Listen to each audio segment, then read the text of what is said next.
Are you not a dog? I feel like I need to sing for y'all. Like we need some music or something, right? I am so honored. First of all, let me just come look at you, pretty thing. I am so honored to be here. I love you and your amazing family. And I think I was here 5 years ago. I think I was the only bold girl that would come during the pandemic. Because y'all know I'm a rebel. And I'm gonna put a mask on, look like a bank robber with the rest of everybody. And we're gonna go to Tacoma, and I'm gonna be at our church. And so I'm honored now to be a part of this. I love Lauren. Lauren is so special to me. I don't know, how many of y'all, this has been a glow up year for you? The rest of y'all like, girl, nah, we gone. How many feel like you stuck? The rest of y'all what? Y'all just, nah? Like, what do you feel? I want you to think down on the inside of you and ask yourself, what do you feel? I think a lot of times really what we do is we get so used to being where we are and just making it. Like, I just gotta survive. I gotta raise my kids. I gotta figure him out, her out. And about year 10, y'all hate each other. Then y'all trying to figure out how you can kill him with the pillow or kill her with the pillow so you can move to the next one. I love when she said, this is my favorite husband. He is my current husband. I love this man. You know you gotta stand up, baby. You gotta stand up with your gorgeous self. That's my baby right there. Yo, when I tell you I love this man, Jesus. I love that man. We got married a year and a half ago. We met at a restaurant in Atlanta, Georgia, and I was raised as a preacher's kid. And I was raised in this preacher's home where women were really just, we cooked. And whatever you needed us to do, we learned how to do it. And we made you look good. And about probably, I would say at about 7 years old, I remember sitting on the front seat of my dad's church and looking up at the choir, and they were singing, one glad morning when this life is over, I'll fly away in the morning. And I thought, good God, if I gotta go to heaven with all of these people, I'd rather go to hell on a slip and slide. And I started thinking at that moment, I don't want to be like these people. Like, there's got to be more to life than just walking around judging people. You know? There's got to be more to life than just walking around and seeing who can be more holy than each other. There's got to be more to life. And so I began to figure out how to finish high school about that time because I was in special ed. It was like, y'all, everything hit me. I mean, I was special ed. I'm talking like I had a parapro eating lunch with me, special ed. I can't figure out if it was because my parents had me at that Christian school. Because, you know, my parents, we couldn't send me to normal school because normal school meant I was going to be there with the rebels. That Christian school was the worst school I ever been to in my life. I learned about the pot. I learned about corn. All of this in this Christian school. And I remember in that season, I was like, man, I got to figure out how to get out of school because I keep getting in trouble. It was like the enemy was, anybody ever feel like the devil's just on your back? Really, it's probably us. It's probably our own choices. You know, in church, we like to say things like, oh, the devil's just after me. No, it's our choices. Most of the time, it's our choices, right? Well, mine was my choices. Because as soon as I got out of school, I immediately got married and went to Tepic, Nayarit, Mexico. Because you know your girl can't do anything calm. I had to go all the way to another country and go to the country that was 18 hours after the border, where there was no cement floors. I was spoiled rotten, I was bougie and bad, and here I am putting myself in Tepic, Mexico, and I remember getting to Tepic, Mexico, and I called my daddy, and I said, Daddy, you gotta come get me. He said, no, you're Keith's problem now. And at that moment, I remember I was having this come to Jesus time where I was like, man, I got to figure out what am I going to do here? I was in special ed label. I was raised in this ridiculous religion where it's a cult. I'm married now, and I was raised if you get divorced, you're going to hell on a slip and slide. Now I'm divorced. And then I just decided at that moment, well, if I'm going to go to hell anyway, just put some oil on it and let's have a fun time going straight to hell. And at least I ain't got to be with those people singing in that choir. Something happened to me in that season of my life because I realized I don't want to be just robbing Peter to pay Paul. God knew when he created me, and he created every single one of you, no matter what your background is. He did not mix words when he pushed you out of your mom. The day you were born, hell, her purpose, destiny, a game changer. The doctor heard, wah! But there was something on the inside of you that was so amazing that it got you in this room tonight. This is a divine appointment. Because number one, y'all live in Seattle. I'm still trying to figure out why y'all live in Seattle. It rains, right? I like sunshine. But I guess when you've lived here your whole life, it's kind of all you know. So it's like, but I want to tell y'all something. Y'all got to get to Florida. You got to go to Hawaii. You got to go get to the beach. Get out and live a little. Get out and go enjoy life. Get out and fall in love. How many of y'all divorced? How many of y'all married? We like our husbands. We like our husband club. How many of y'all married? Okay, how many of y'all are single? Dang, well, Seattle gets married. That's what y'all do. Y'all get married and y'all procreate. And then y'all retire. Is that what y'all do? I don't know. My sons want to move to Tacoma, to Seattle. So I'm like, I better start loving it just in case. But I remember in that season was where I started trying to find myself. And I was like, I don't want to be robbing Peter to pay Paul. I never dreamed in a million years that I would pastor a church. I pastor a whole church. Y'all know how many people tell me every single day, you can't pastor. I'm like, well, I sure am doing it. I sure am doing it. It's like my whole life, every single thing that I said I was going to do, there was people that came after me. There was people that always told me what I can't do. And that is who I want to talk to tonight. All of you that maybe you had a map, and on that map, your idea of what you were supposed to be doing right now at this time in your life, and it ain't happening. Whether it's from a death, whether it's from divorce, whether it's from the pandemic that took all your money, whether it was from losing everybody, all of us are in this room today, and there's a piece of us that says, man, this ain't it. I want more. Really, if you don't want more, you might as well just die. You know? If you got to go home every night and drink yourself into oblivion because you hate your life, you know all you got to do is change it, right? You are an entire grown human being, which means you get to make a decision about your life. You get to decide, I don't like my life. I don't like being stuck. And get up. Huh. Ain't that crazy? You can just wake up one day and say, I don't want to have a big back today. I don't want to have back boobs this week.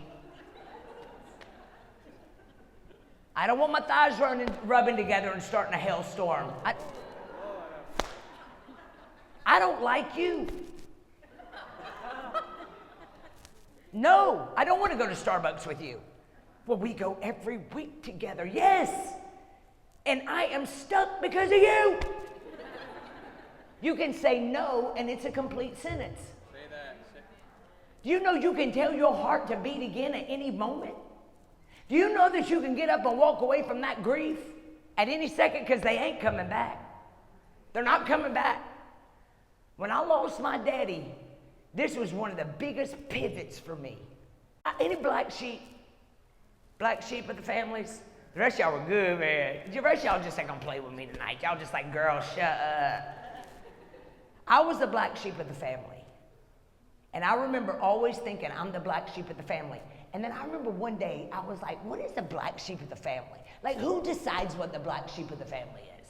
The black sheep of the family is usually the one with the oil. The black sheep of the family is the one that literally turns into the goat. I'm gonna tell you why. Because when you get to a place where you realize that half the stuff that you've been dealing with was stuff your mama should have taken care of, your daddy should have taken care of, somebody needed to come to grips with poverty in your family and come to grips with divorce in your family and alcoholism in your family and drugs in your family and messy in your family, right? Somebody should have handled this. But because you got sick and tired of it, you decided I'm going to change it because I've already been to hell. The greatest thing about going to hell is you come out on fire. You can either go to hell and burn and be miserable, or you go to hell and come out on fire. Because once you've been to hell on fire, you go back down to hell. When you get out, you go back and you bring pails of water to dump on people and help them get out because you made it through. There ain't nothing like hitting rock bottom that makes you not care what people think about you. I lived my whole life carrying them. I remember when my daddy was dying. And I remember in that season, man, I was so devastated. I was like, there's no way this man literally could get around Atlanta, Georgia without a map. He could quote scriptures left and right and never open his Bible. And he's going to get dementia? And I watched my daddy losing his mind. And I remember the fear of, it's a generational curse, oh my gosh. You know, and I'm wearing all of these labels of special ed, divorcee, a woman, can't get it right, black sheep. And then all of a sudden my daddy dies and I have to pick up the reins of something because the one I always went to protect me is gone. And when my daddy was dying, I remember being so mad at God. How are you gonna say you the King of Kings and Lord of Lords, but you can't heal my dad? And I remember I said, I will never again talk about miracles if you don't heal my daddy. And I remember when my daddy took his last breath, my mama said, Kimberly, get in here. She's as crazy as me. I walked in there and she said, your daddy's going to heaven. But as he goes to heaven, his spirit is gonna grow in you. I was like, what? He's taking his last breath and I'm laying over him and she's like, girl, it's just gonna jump on you. It's gonna jump on you. It's gonna jump on you. And I just lay there, just looking like mad at God. Like, what's gonna jump on me? Grief? Like, what's gonna jump on me? Something happened to me at that moment because I realized Daddy ain't coming to get me. And I started jumping. And I wanna give y'all some of the pointers that I use because I'm the first one in my family that hit 1 million. Yeah. I'm in ministry, but I'm also a 6-time author. Special ed. I still don't know where commas go. Y'all hear me? Like, y'all gotta figure it out because I'm running on sentences and putting emojis where commas should have gone, you know?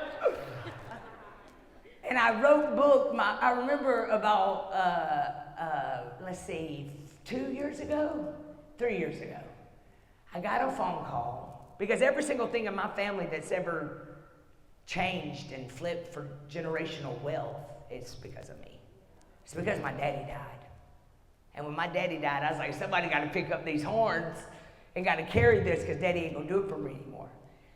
And in that season, I remember telling God, I want to elevate, and any door you open, I'm going to go through it.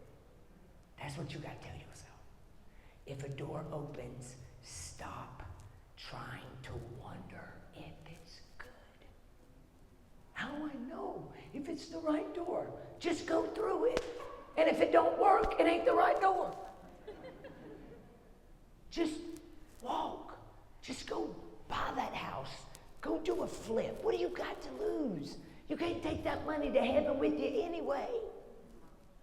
And so in that season, I began to jump. And one day I get a phone call, and it's HarperCollins. And they said, well, we've seen Real Talk Kim on social media, and we're interested in talking to you about writing a book. Well, I'd already written 4 self-published books myself. One was Beautifully Broken, the next one's Beautifully Whole, the next one was Shut Hell Up. I wanted to say Shut the Hell Up, but I didn't want to offend a whole bunch of church people. Because that the changes everything. Shut the hell up is different than shut hell up. So shut hell up, and then you gotta get up and unstuck. And in that moment, I started talking to those people. They said, we want to give you several 6 figures. I'll tell you how much. But it was a big old fat check. And that released something in me. Because I realized if I can sit and write books, see, I had nerve. I began to get up and do things that nobody else in my family had done, and I began to have an alter ego. Say alter ego. What's your alter ego? My alter ego was I am a generational wealth builder. I always used to think if I could make just a few $100,000, I was set. And then I realized that you can't even make it really on $1 million. I want to retire in Cabo or something. And you can't even retire in Cabo with $1 million. And so I began to quote, I said, I don't want just $1 million. Now I'm going to start manifesting. But you can manifest all day long, but if you don't get up off your couch, if you're laying on your couch eating bonbons, scratching your behind, you are not going to make millions. You can manifest all you want, but you got to begin to see yourself there and figure it out. And you know what? God did the best thing ever for me. Because all of a sudden, I stopped needing all the answers. And I thought, I'm going to work the kinks out as I go. I'm not going to just sit here. I'm going to work the kinks out. The worst thing that can happen is I got to go to a different direction. And I would tell myself every single day that. So here's what I want. Some of the stuff that I wrote down. One of the most underrated skills you can learn is the ability to ignore your mood and stick with the plan. One of the greatest gifts you can give yourself. That's what I did in all this stuff. How I reinvented myself, how I started getting out there. I will start a business in a second. I ain't scared of nothing. Worst thing that can happen is I got to put a pin in it. Worst thing that can happen is I got to do something different. But I'm not going to waste a moment. And even in real estate, when you begin to flip houses, I don't know how to flip houses. Y'all know YouTube University? Did you know you can learn how to write a book on YouTube University? You can learn how to do hair on YouTube University. Your hustle can be so on point from YouTube University. Do you know IT people that work at companies literally learn how to fix your computers from YouTube University and Google? We chat GPT everything, but we can't chat GPT how to be a millionaire. Give me some ideas. Chat GPT now is like, okay, so listen, one of the most underrated skills you can learn is the ability to ignore your mood and stick with the plan. And life becomes 100 times better when you stop letting your mood dictate your behavior and start doing what you committed that you would do a long time ago. Maybe you forgot. Maybe you're like me. Maybe you hit rock bottom a few times. Maybe you didn't want to be like your mom, and now you're just like her. I'm never going to be like my mom. You're turning out just like her. You worry like your mom. You overthink like your mom. And you're going to be broke like your mom.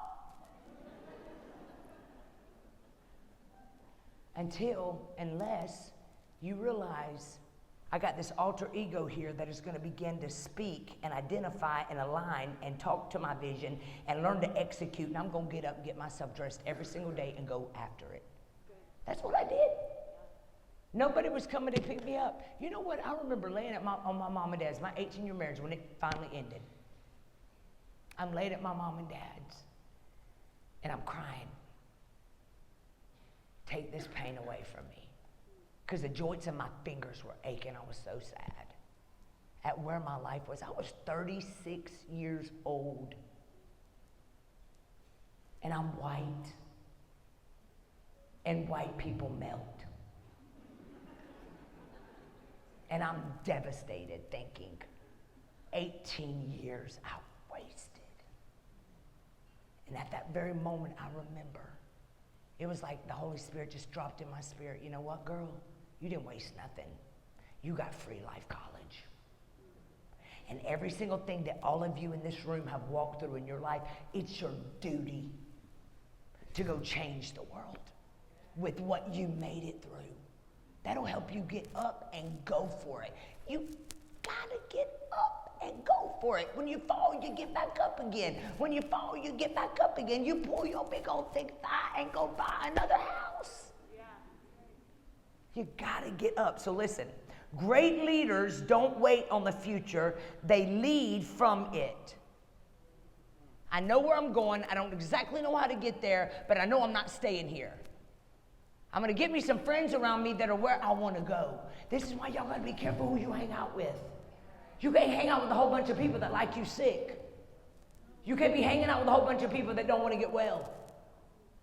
You over here taking medicine to somebody that likes to be sick.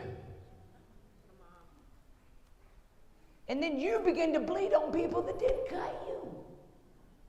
And then before you know it, y'all all are stuck doing the same thing. And sometimes you got to be lonely for a second to regroup and figure it out. But here's what I realized. I realized that nobody was coming to get me. Not one single person was coming to get me. But I could change history. One fall at a time. When I fall, I bounce back.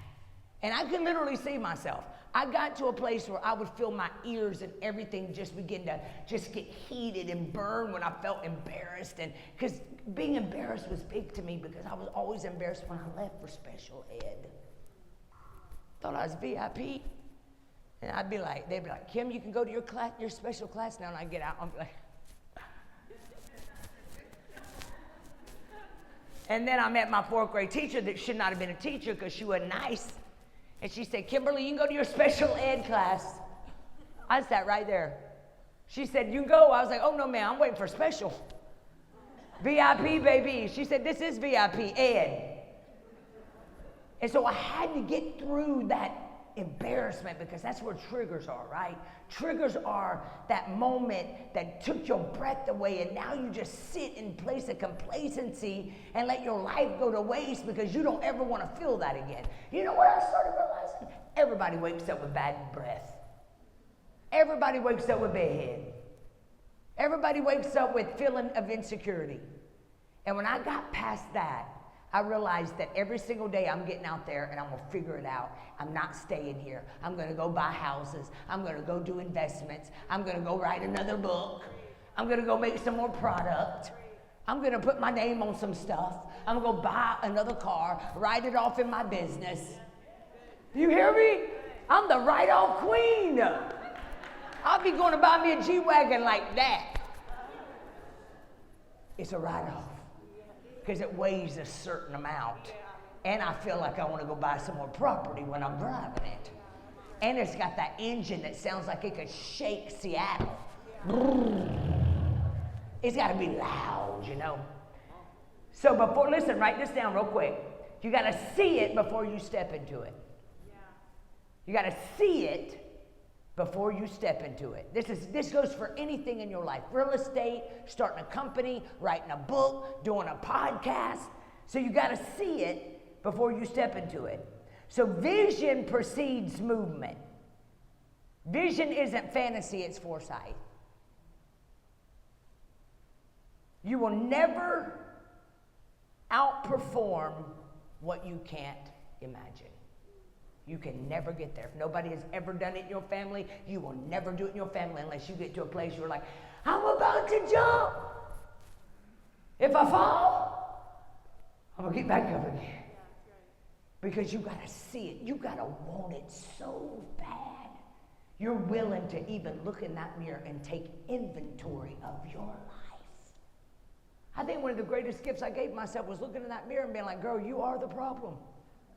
Like, you are the problem. You are the problem. Your mouth. Everybody in your family's depressed and it's going to just leak down on you. I remember when my dad was dying, my mom leaned over to my daddy and she said, baby, serving you was the greatest assignment of my life for the last 52 years. And he passes away, and then all of a sudden, this 73-year-old woman starts living. Like, why weren't you living with my daddy?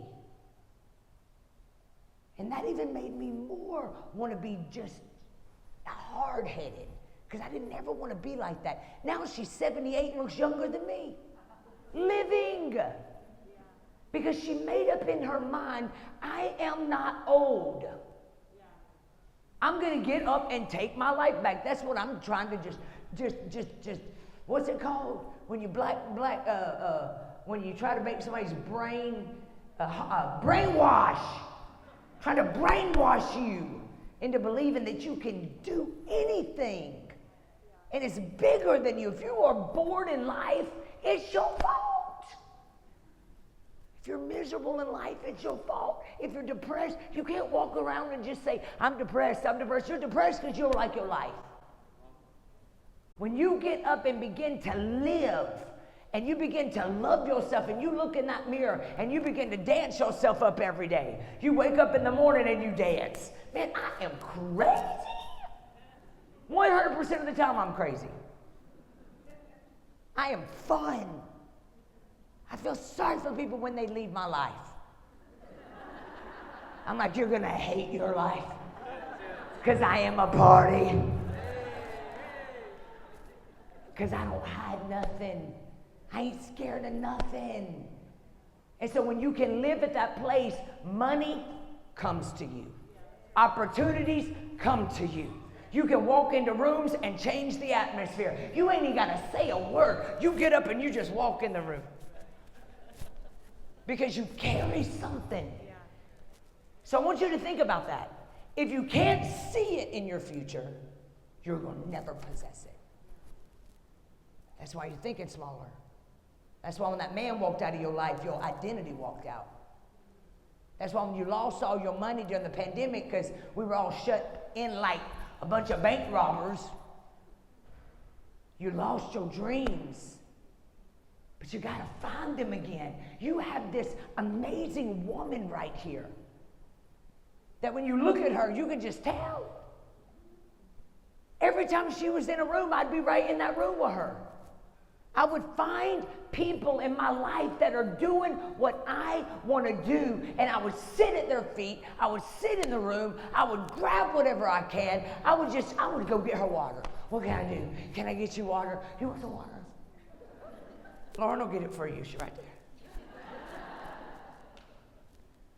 The future pulls you forward more than the past pushes you back. Okay? Leaders without vision react. Leaders with vision design. We're epic. You're amazing. And I'm going to tell you something. I know this isn't a church event. And I know there are people in here that believe all kinds of stuff. As long as you believe in something, baby, we good. Because you got to know that there's a anointing, and I like to call it anointing because that's what it is. When you walk into a room, things just shift. You walk in and decide, I want a car, you buy it. Your credit was 200 during the pandemic, now you're up to 800. You just got that sauce. That's what it is. You got the sauce. People can steal your recipe, but baby, they ain't you.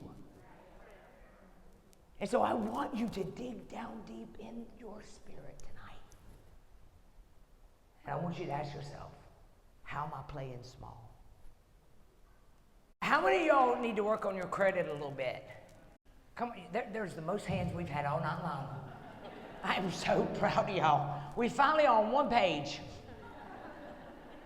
Because listen to me, there are people that can help you fix your credit, and in 30 days your whole life can be changed.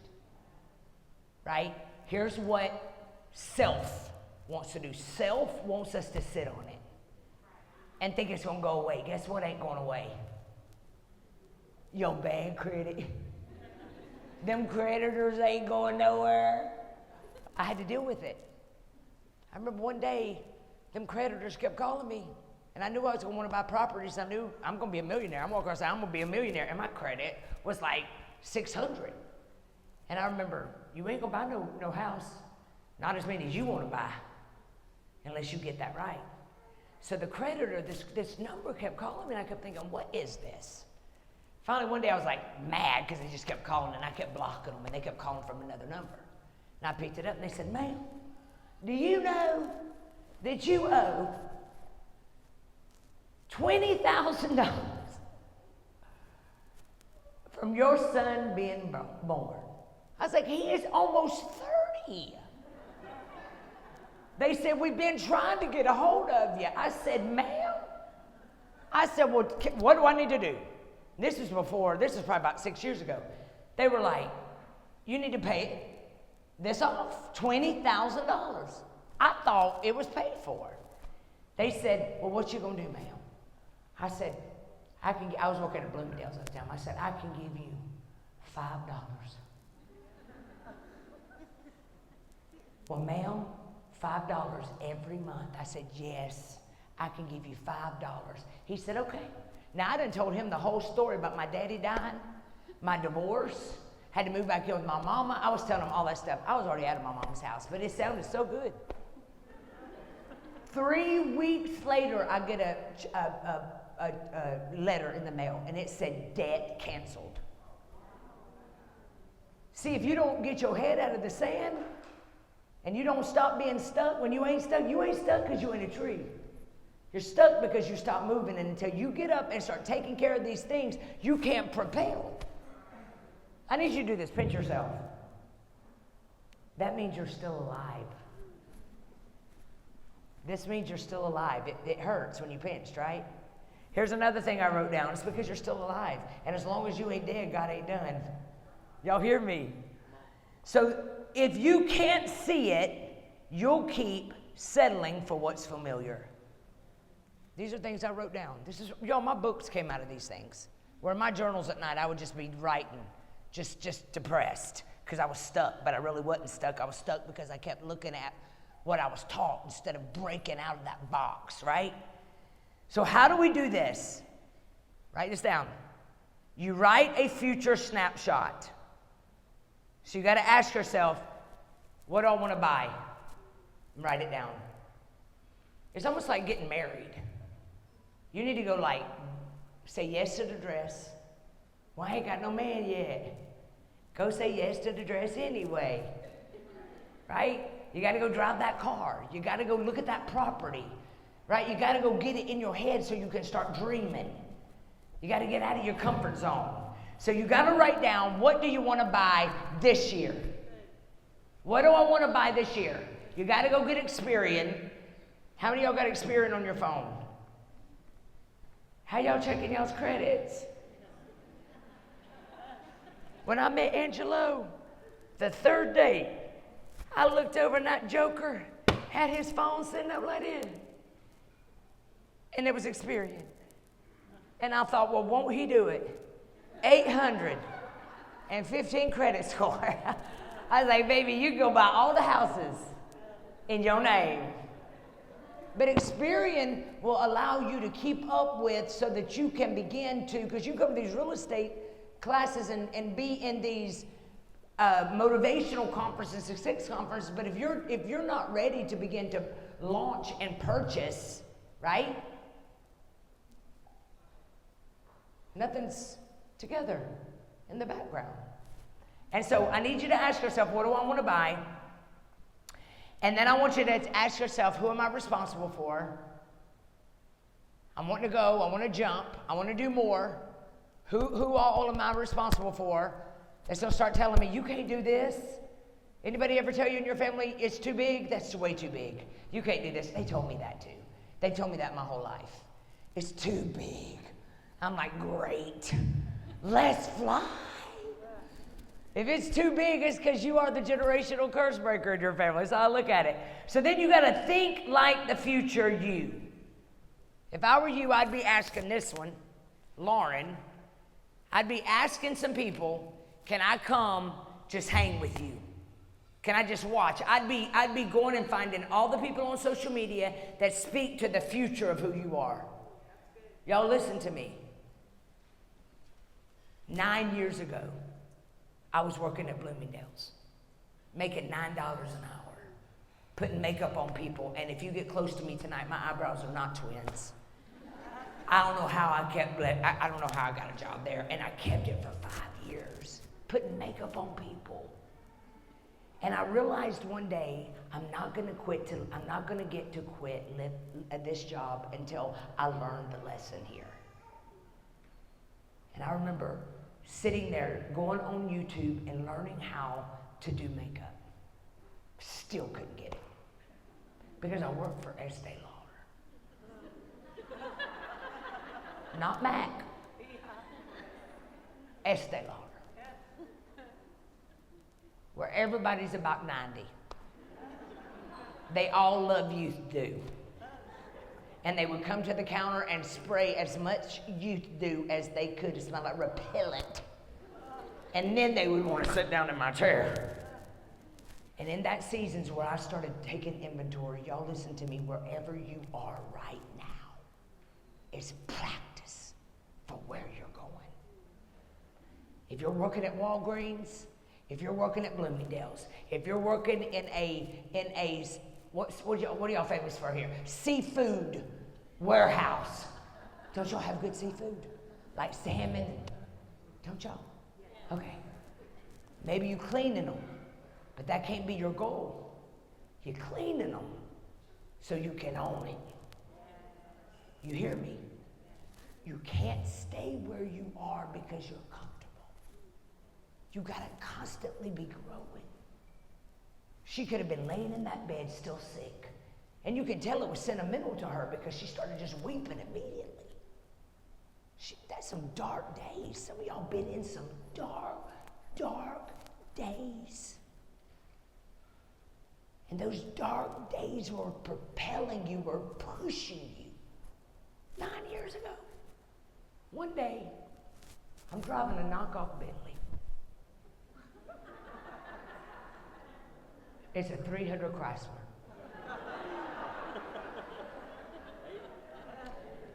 And I'm on my way to Lenox to put makeup on people. And this car kept overheating. I was feeling sorry for myself. I was praying that my ex would get killed with the train every night. Because I knew the Lord said, pray for him. But he didn't say how. So I lay in my bed every night and be like, kill him with the train. Because I knew if a train killed him, ain't nobody bringing him back to life. I was bitter in that big old hoopty on the side of the road. And one day, I didn't get out and say, stupid car, because that didn't help nothing. But instead, one day, I had this idea. I said, hello, awesome people. And then the smoke really started. And I started thinking, God, you think of everything. You have given me my own smoke machine. And I'm holding the phone up. Are you sitting on the side of the road in your hoopty, feeling sorry for yourself? I said, you want to give up, but you're not going to give up. You're going to get up. By the time I got home, that joker had went viral. And when I got home and I saw that, I realized at that moment, I got to grab a hold of whatever is going on here. And I got to hold on and I got to make it work. And here's what happened. All of a sudden, I started feeling purpose and destiny. Because people were all over social media saying, girl, I think you a fly on the wall. And I'm like, we all just going through hell, girl. We all just going to hell together. You on one side, I'm on the other. And I learned at that moment that when I started changing my attitudes in those situations, that I was catapulting instead of dragging, instead of just pulling myself. Did y'all hear that? Y'all want some music? Come on, give me a beat. Give me a beat. That day is when my whole life changed. Did I have ebb and flows? Heck yeah. Because then all of a sudden I was getting to go speak all over the world because of this crazy video. in my knockoff Bentley. In my mother's house, I'm living in a 10 by 10 bedroom the size of my old walk-in closet. I was very wealthy one time in my life because I am the queen. I went and told everybody I could make drapes. They believed me. And I went and hired every good designer I could find and had me an interior design company that did awesome. So I had money before, and here I am lost. And 9 years ago is when I finally figured it out. And it's that every single thing we've gone through was for my benefit. So then you need to sink in. You got to let it sink in. Every single pain, every single tragedy. I know it stinks. I know, because sometimes it really does make us hard. Then we start, I don't need no man. You know you want a man so bad. Oh, hello? Is it me you're looking for? I don't need no man. And you ain't got one. Because the enemy does not want us. Your future, you, knows that you made it through some stuff that would have killed your sister, would have killed your brother. You made it. And that's what I discovered that moment, was this is where everything changes. Did everything change? No. I was still in that one bedroom, that little bitty old bedroom. I still had to get up and go to Bloomingdale's. When I started traveling, I was like, man, I made it. Like, I can quit Bloomingdale's. And I remember, no, I can't. I'm not even making no money. These people flying me in, and I'm having to walk in house shoes to get to the shower. The hotels are so nasty. But I chose to change how I was looking at it. And I started realizing that wherever I am, if I'm speaking to 2 people or 10,000, I'm going to leave sweat on that floor. I'm going to give it my all until things shift. 9 years ago, I was speaking at these incredible events. I remember I was at Jensen Franklin's church, and I look out, and there's 7,000 to 8,000 people out there, and I'm like, yeah, man, I've made it. I have made it. I have made it. I'm still working at Bloomingdale's. And my daddy still wouldn't let me speak at his church. So the world saw something that my own family didn't see. Because you always want your family to support you first. They're the last ones that are ever going to support you because they remember you nay-naying and not pray-praying. They remember you driving home drunk like this. They remember you knocking all the pictures off the walls when you move back in with them after y'all's marriage ended. They're going to be the last ones. But that's okay. God will send complete strangers to give you money, to support your businesses. And that's what I realized that night, was it doesn't matter if my daddy never sees it. It doesn't matter if nobody ever sees me that knows me. People on social media, I put my first book out, and my own brother didn't even put it on his Facebook. Nobody in my daddy's church. See, I talk about church a lot because that's how I was raised, okay? Nobody put it on their Facebook pages. Nobody bought it. And then all of a sudden, I saw $30,000 coming in. I started looking at them names. My mama was my ride or die. She was my ghostwriter too, helping me with them commas. So she did have my back. She said, people that talk about me, they buying my book. She said, girl, they're buying their book to see if they're in it. But they are supporting your business. Won't he do it? And so wherever you are tonight, I want to tell you something. If you can conjure up inside, you got to first ask yourself, where do I want to be? And y'all don't say by the end of this year. Do y'all know how fast things can change? Do you? No, I don't, Kim. I've been here forever. Because you won't move. Every time somebody comes up underneath one of my posts and says, I hope this is for me. I'm like, it ain't. It ain't for you. Keep it moving. I don't think I'm ever going to make it. You're not. You're not. You're not. I don't think I'm ever going to get married. You ain't. I don't think my kid's ever going to straighten up. He ain't. If you don't learn how to see that what comes out of your mouth is life and death. That's why your mama said stuff to you your whole life and you adopted it. That's why when they put you in those little special ed or they just ignored you because you were too good. Maybe you were too good. Maybe you ain't never done nothing wrong. And because you were so good, you got ignored. Because your troubled brother got all the attention. If you can flip that flow and realize if there's a desire, here's the problem. When you lose the dream, you got to list 3 decisions that you're going to make. I love the scripture in Habakkuk 2. If you've never read, let me just tell you what it says. Write the vision. Make it plain. Because life will have you full of chaos and confusion, especially when you got greatness in you. Especially when you're a disruptor. And you are a disruptor. You wouldn't be here on a Friday night when it's raining. I don't care how much you love this beautiful woman. You'd be at home with your fireplace eating some salmon. Scrolling social media. But you're here because you want something different. You want to break it for your kids. I think it's so high time that instead of walking around saying, I die for my kids. I die for my kids. How about you live for your kids? Oh.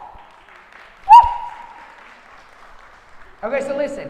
You got to write 3 decisions, all right, that your future self would make differently starting today.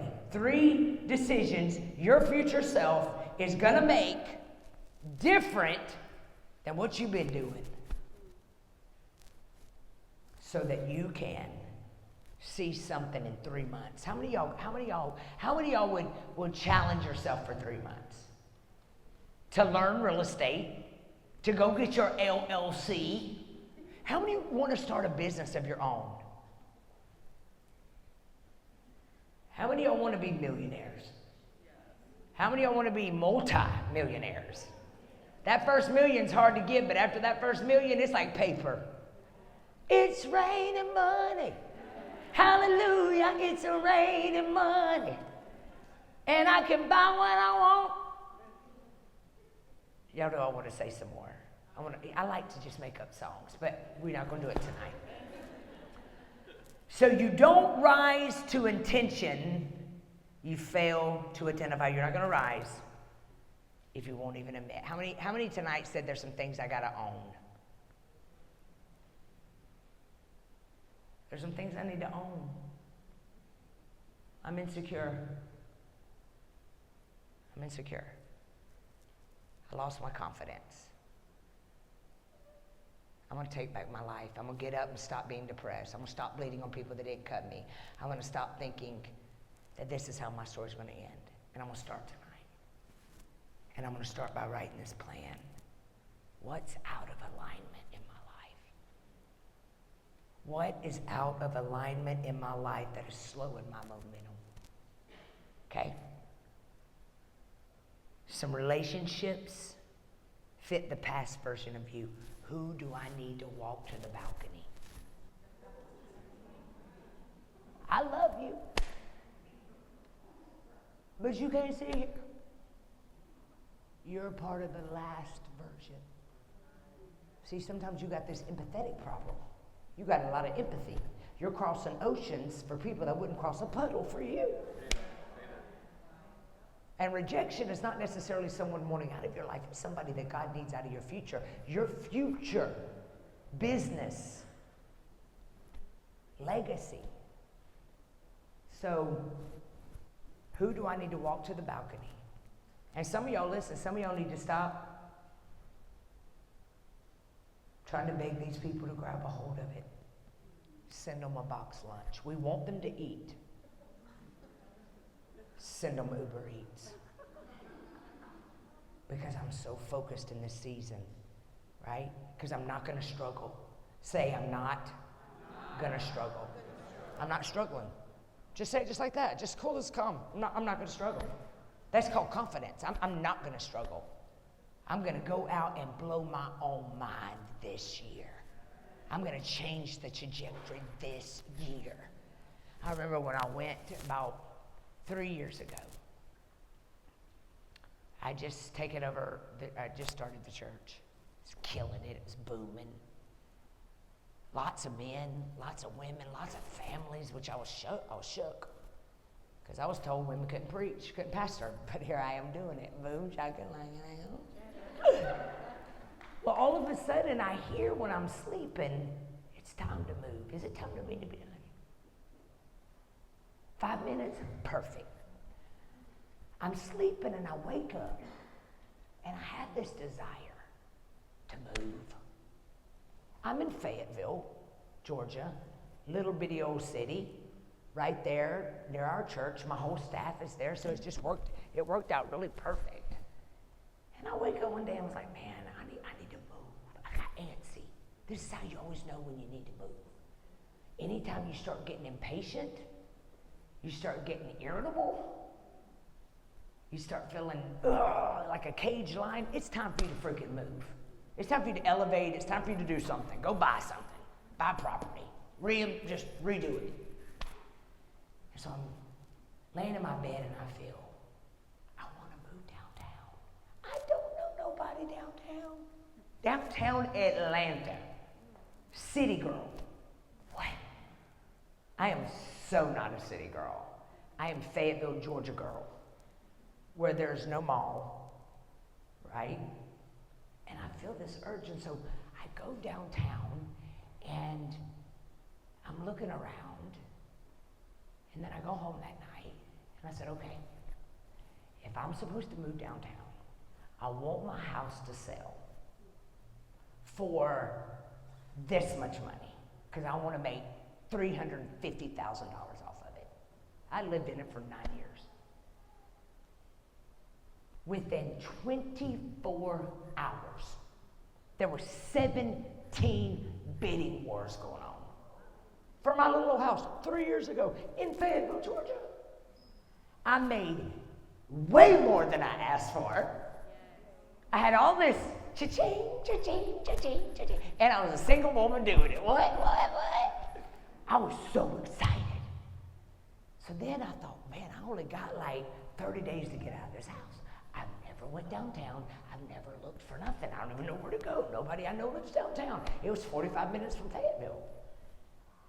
So I knew I wanted to be at the top of the building, of some building.